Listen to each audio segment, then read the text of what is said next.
Yo, what's up? Meron ng episode 5, no? Kakauwi ko lang, galing deliver, kaya binilisan ko na, no? Dito tayo ngayon sa Kalikasan. Play natin. Bumalik ang Bobong Dragon sa lugar kung saan siya nagmula, sa Pangilandia. Taliwas sa masagan at payapang pamumuhay sa Flipalandia, ang Pangilandia ay magulot walang pamumuno. Ito ay lupain kung saan naninirahan ang mga pariwarang nilalang tulad ni Bagadang. Pariwara, tulad di Bagadang. Gago naman neto. Kala mo talaga, pariwara, no? Play pa natin. Iniwalaang ang Pangilandia ay nababalot ng masamang uri ng mahika na nagmula sa isang genie na ang pangalan ay Phoebos. Dating hari ng kadiliman. Phoebos! Ina, nadamay si Phoebos dito, ah. Dating hari ng kadiliman. Play pa natin. Na ginawang ilagay ang espiritu sa loob ng gasul. Ay, gago!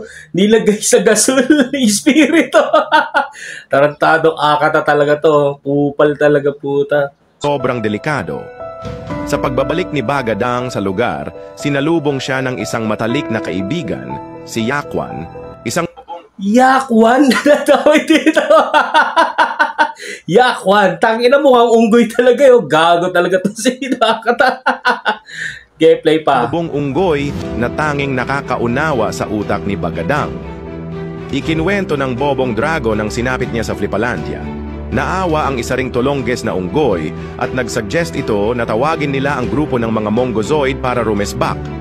Mongozoid? Tangina, grabe to, Akata. Uta, talagang ano na to, parang dinadamay mo na yung mga walang kinalaman dito, puta. Play natin.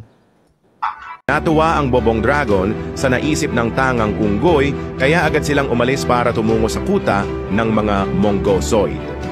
Ang mga Mongozoid ay samahan ng mga pinakamahinang utak sa kalawakan, ngunit nagtataglay ng mga kakaibang kapangyarihan tulad ni Bagadang. Papayag kayang makisali sa gulo ang mga Mongozoid dahil tanga sila o sila na mismo ang bubura sa eksistensya ng mabahot Bobong Dragon. Abangan! Tang-inang yan, nakahanap sila ng isang island o isang tribo na Mongozoid para kumampi kay Bagadang. Tang-ina to si Yakwa ng puta na pumasok pa, pati si Pipos. Gagawa talaga ka, kupal ka talaga. Uy, bigyan mo naman ako ng royalties dito, gunggong.